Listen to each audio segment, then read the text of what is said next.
সুতরাং ওজুরওয়ালা ব্যক্তি কারা? হুমুল মারদা, যারা পীড়িত মানুষ, অসুস্থ মানুষ। ওল মুসাফিরুন, যারা মুসাফির মানুষ।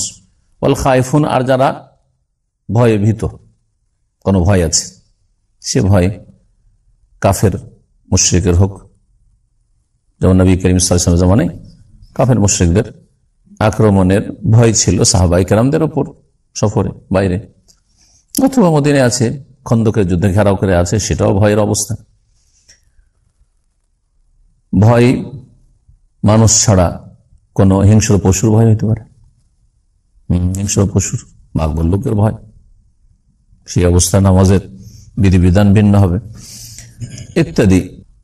বলছেন আউয়ালান সালাতুল মারিদ, প্রথমত অসুস্থ ব্যক্তির নামাজের বিধিবিধান, আর এটা বিস্তারিত আলোচনা করেছেন লেখক। এটাই আজকের মূল আলোচনা। আর তারপরে যদি সময় আমাদের কাছে থাকে তো একটা ছোট্ট আলোচনা হচ্ছে যে বাহনের অবস্থায় থাকা ব্যক্তির নামাজের বিধান খানিকটা সাধারণ অবস্থা থেকে ভিন্ন। বাহনে, যানবাহনে আপনি আছেন, আর সেই যানবাহন আপনার আয়ত্ত নেই, আপনার আয়ত্তের বাইরে, থামানো, এরকম যানবাহন, যেমন এরোপ্লেন, বাস, আর থামছে নামাজের সময়। অমুসলিম দেশে আছেন, মুসলিম দেশে তো আলহামদুলিল্লাহ, সৌদি আরবে তো সমস্যা নেই, নামাজের টাইমে টাইমে থামছে। কিন্তু যেসব দেশে বাস থামানো সম্ভব না, বাসে বসেই হয় নামাজ পড়তে হবে, আর না হয় নামাজের রক্ত পার হয়ে যাবে, এই বিষয়গুলি আসবে। প্রথম বিষয় হচ্ছে সালাতুল মারিদ, অসুস্থ ব্যক্তির নামাজ।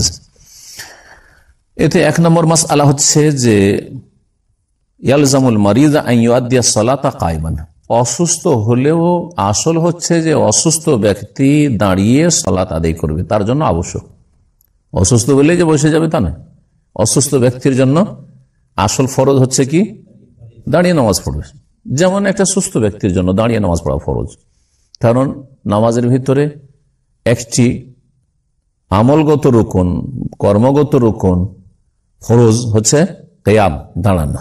ওয়াকুমু লিল্লাহি কানিতিন, কোরআনে কারীমে আল্লাহ বলছেন আল্লাহর সামনে তোমরা অনুগত হয়ে দাঁড়াও, মানে সালাতে দাঁড়াও। নামাজের অবস্থায় আল্লাহর সামনে অনুগত হয়ে বা নীরব হয়ে দাঁড়াও। কানিতিনের দুটোই অর্থ, অনুগত হয়ে দাঁড়াও। যেইভাবে আল্লাহ রাব্বুল আলামিন দাঁড়াতে বলেছেন, যতটা দাঁড়াইতে বলেছেন, যেই নিয়মে দাঁড়াতে বলেছেন, এটা হচ্ছে অনুগত হয়ে দাঁড়ানো। আর একটা হচ্ছে নীরব হয়ে দাঁড়াও, অর্থাৎ দুনিয়ার কোনো কথা কাজ চলবে না নামাজের অবস্থায়। ওয়াকুমু লিল্লাহি কানিতিন, কোরআনে কারীমের আয়াত। তো নামাজের অবস্থায় অসুস্থ ব্যক্তির ওপর একটি ফরজ হচ্ছে কি দাঁড়িয়ে নামাজ পড়া। যদিও সে এই দাঁড়ানোর ক্ষেত্রে দাঁড়াতে পারবে, কিন্তু একটু লাঠির সাহায্যের দরকার। হ্যাঁ, তো লাঠি নিয়ে দাঁড়াবে। একজন লোক যদি লাঠিতে ভর দিয়ে দাঁড়িয়ে নামাজ পড়তে পারে তো তার জন্য বসা চলবে না, লাঠিতে ভর দিয়ে অথবা দেয়ালে ভর দিয়ে।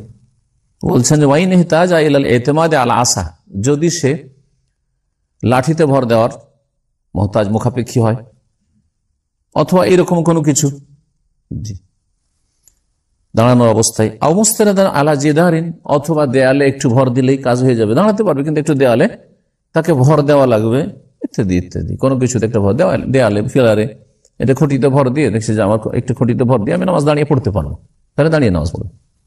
লিআন্না মা লা ইয়াতিমুল ওয়াজিবু ইল্লা বিহি ফাহুয়া ওয়াজিবুন, যদি কোনো ফরজ আদায় করা কোনো কিছুর উপর নির্ভরশীল হয়, যে এই ফরজটা আদায় করার জন্য এই কাজটা করা আবশ্যক, তাহলে যেটি আবশ্যক সেটাও ফরজ। যেমন নামাজ পড়ার জন্য নামাজ উজু ছাড়া হবে না, এই কায়দাটার একটা উদাহরণ দিচ্ছি, অনেক উদাহরণ আছে।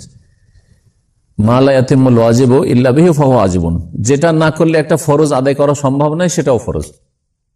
যেমন নামাজ পড়া সম্ভব নয় বিনা উজুতে, সুতরাং যেমন নামাজ ফরজ তেমন উজুও ফরজ। বুঝতে পেরেছেন? ঠিক কিনা? নিজের জান রক্ষা করা ফরজ কিনা? হ্যাঁ, আত্মহত্যা করা হারাম, তার মানে নিজের জানের হেফাজত করা, প্রাণ রক্ষা করা কি ফরজ।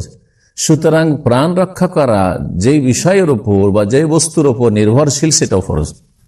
সুতরাং পানাহার করার হুকুম, খাওয়া দাওয়াটা কি আপনাদের জিজ্ঞাসা করছি, খাওয়া দাওয়ার হুকুম কি? জায়েজ না মুস্তাহাব না ফরজ?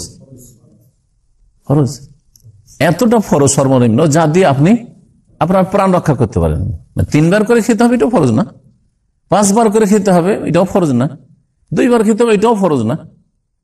হ্যাঁ, হয়তো জায়েজ 3 বার 5 বার খাওয়া জায়েজ, কিন্তু এতটা পরিমাণ সর্বনিম্ন খাওয়া যা দিয়ে আপনি আপনার প্রাণ রক্ষা করতে পারেন, এটা কি ফরজ। আপনি যদি 1 সপ্তাহ না খান, বলছে খাওয়া কি, খাওয়া জায়েজ, আমি খাবো না, আর তারপরে অবস্থা খারাপ, বিছানা ধরে নিলেন, গুনাহগার না? এই জন্য আল্লাহ রাব্বুল আলামিন ক্ষুধার্ত ব্যক্তি একেবারে নিরুপায়, কোনো কিছু পাচ্ছে না, তখন আল্লাহ রাব্বুল হারাম খাওয়া জায়েজ করেছেন। হ্যাঁ, কোরআনে কারীমে আল্লাহ রাব্বুল আলামিন এই মর্মে 3 জায়গায় প্রায় আয়াত রয়েছে।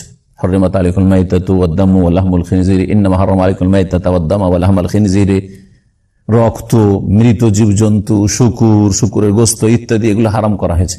কিন্তু ফামানিত্তররা, কেউ যদি নিরুপায় হয়, না খেলে মরে যাবে, এখন মৃত একটা গরু আছে, খাসি আছে, এছাড়া আর কিচ্ছু নেই ওর কাছে, তখন শরীয়তের বিধান যে অতটা খেতে হয় যতটাতে আপনার জানটা বেঁচে যায়, বেশি খাওয়া চলবে না। যে পেয়েছি তো একবার, যখন পারমিশন পেয়েছি খেয়েই নি, ভালো করে। হ্যাঁ, হারাম। শুকুরের গোশত এইরকম নিরুপায় অবস্থায় অতটা যতটা খেলে জানটা বেঁচে যায়। যা কথা লম্বা করছি না, কায়দাটা বুঝাইতে গিয়ে বললাম, অনেকে বলে বোরখা পরা ফরজ নাকি, এগুলো আজকালকার এক শ্রেণী মূর্খদের প্রশ্ন। বোরখা পরা ফরজ নাকি? এর উত্তর কি? ফরজ হচ্ছে পর্দা করা, হেজাব করা কি ফরজ, হেজাব করা হচ্ছে ফরজ। এই হেজাব করার জন্য যেই কাজটা না করলে হেজাব হবে না, সেটাও ফরজ। এখন যদি মাথা থেকে পা পর্যন্ত চেহারা ঢেকে পর্দা করতে হয়, তো বোরখার মতো একটা লেবাস লাগবে, ঠিক আছে? না হইলে চেহারার পর্দা হবে না। যদি মনে করেন যে একটা লম্বা চাদর আমি জড়িয়ে নেব, তারপর চেহারা খোলা থাকবে, হ্যাঁ, ঠিক না?